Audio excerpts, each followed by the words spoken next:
On 27 November 2025, election violence was witnessed in the by-elections held in the constituencies of Bere North, Malava, and Narok Ward Township. Mr. Chairman of IEBC, your silence and tolerance of the electoral practices prove that you cannot be trusted to deliver free, fair, and transparent and verifiable elections. There was brutal violence, outright voter bribery.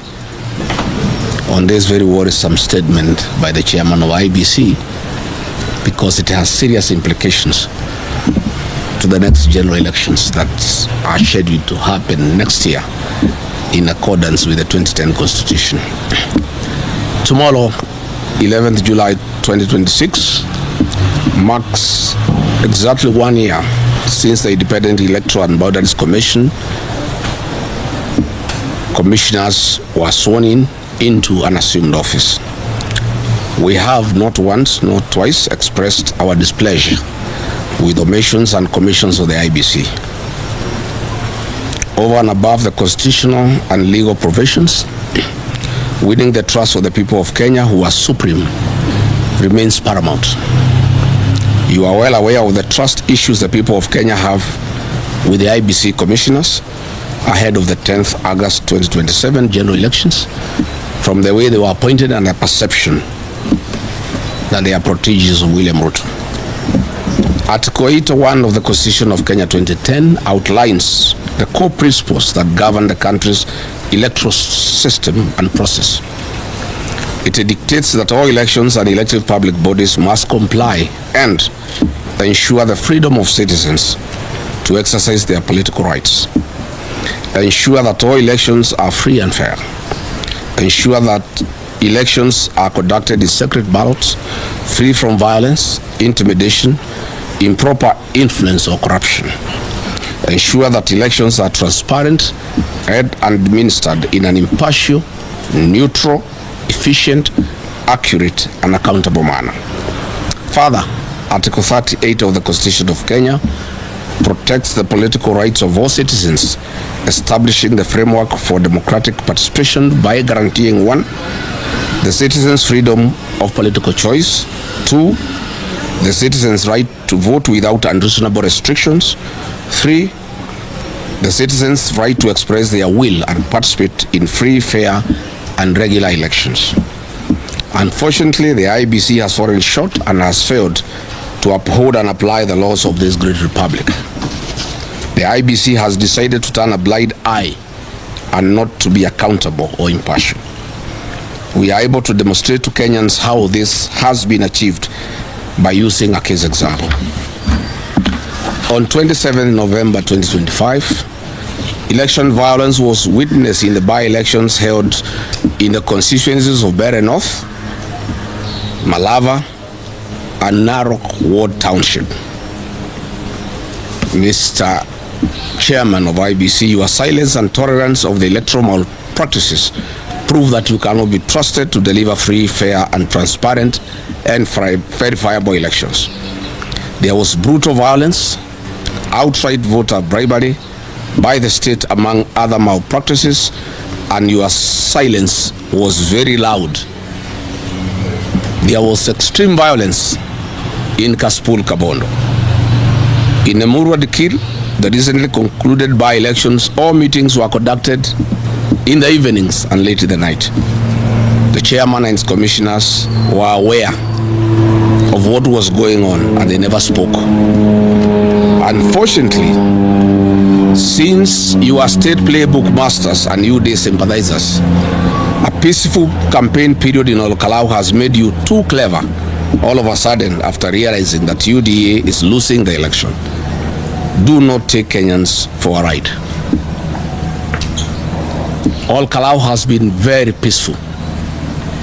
There has not been violence of any magnitude that could cause anybody to cancel or postpone an election. There has only been 3 incidences that are minor. 1, the defacing of posters belonging to the UDA candidate and the DCP candidate. On 1st July 2026 at the Royal Garden Hotel in Ol Kalou Town, Nyandarua County, officers and staff of DCP were brutally attacked by police officers and UDA officials. Their phones and other materials were taken away. 8 reports and statements at Ol Kalou police station were made, and to date, no action has been taken. The notorious Nairobi Sierra gang of rogue police officers that attacked me and Christians at Wetima Church in January is the same group that was led by Mathira Member of Parliament, Eric Wamumbi, to attack DCP officials at the Royal Garden Hotel. So Mr. Ethokon, whatever violence that has been witnessed in Ol Kalou has been perpetrated by the state. You cannot therefore say you can punish the people of Ol Kalou by postponing their elections on account of violence, whereas it is the government that has created violence in Ol Kalou. The people of Ol Kalou are very peaceful. All the candidates are working together and nobody is fighting each other. The little violence that has been witnessed in Ol Kalou has been done by the state. And we wonder, Mr. Ethokon, you never condemned violence in Bere. You didn't condemn violence in Kaspul Kabondo. You didn't condemn violence in Malaba. How come you are condemning non-existent violence in Ol Kalou and threatening to postpone an election for non-existent violence? What is in Kalou is anticipated violence, and I'll be explaining. All this violence is being organized by Mathira Member of Parliament, Eric Wamumbi, and his wife, and Moses Kuria, using goons brought to Ol Kalou from outside the constituency. As we speak, this morning, the Nairobi Sierra team is in a hotel in Ol Kalou under the command of Eric Wamumbi and his wife Betty Maina. And this morning, a team of heavily armed officers have left Muranga to join this team at the request of Betty Maina, headed by Felix Mayu, an officer from Maragua Police Station. All those officers are heavily armed in plain clothes, and they are going to join the Nairobi Sierra in preparation of violence in Ol Kalou. What we are saying is that the violence is by the state. The people of Ol Kalou are very peaceful, and there is no violence between the people of Kalou among themselves. Yesterday, additionally, ahead of 16th July 2026 by-elections, IEBC commissioners are dining with the state to procure and deliver an unfair and predetermined by-election result in favor of the ruling party's candidate. Please allow the people to decide. You have openly defied all odds to call to order an election of open bribery by the state led by cabinet secretaries, principal secretaries and state officers who are actively involved in the by-election campaign and breaching the constitutional and legal provisions of Article 75 and 77 of the Constitution of Kenya 2010 and Section 14 of the Election Offences Act 2016. The world and the citizens of Kenya have all witnessed the brazen breaches of the constitutional and legal safeguards aimed at guaranteeing a free and fair and verifiable election. Let me pay special tribute to the media that has captured the wanton bribery by state officials in Ol Kalou. All the newspapers, all the TVs, I want to thank the media. And the chairman of IEBC is now complaining there is bribery in Ol Kalou and saying he can cancel the election because there is bribery. Yet the media has been capturing every day, mainstream media, social media, everybody has seen the wanton bribery going on in Ol Kalou by state officials. Mr. Chairman, how can you threaten to cancel an election because state officials are bribing people, yet you have the law to stop them? You have not summoned any of them. You have not ordered them out of Ol Kalou. Why do you want to punish the people of Ol Kalou? Over the last few weeks, state officers and top government officials are on the Ol Kalou by-election campaign trail and on a bribery spree. Indeed, the government officials are actually more than the voters in Ol Kalou. Helicopters are almost causing accidents in the air. We need to establish a traffic department to control traffic in the air because of the helicopters in Ol Kalou. the number of fuel guzzlers in Ol Kalou. All hotels are full. There is no accommodation facility in Ol Kalou because of the government presence. And they are all doing bribery during daylight and at night.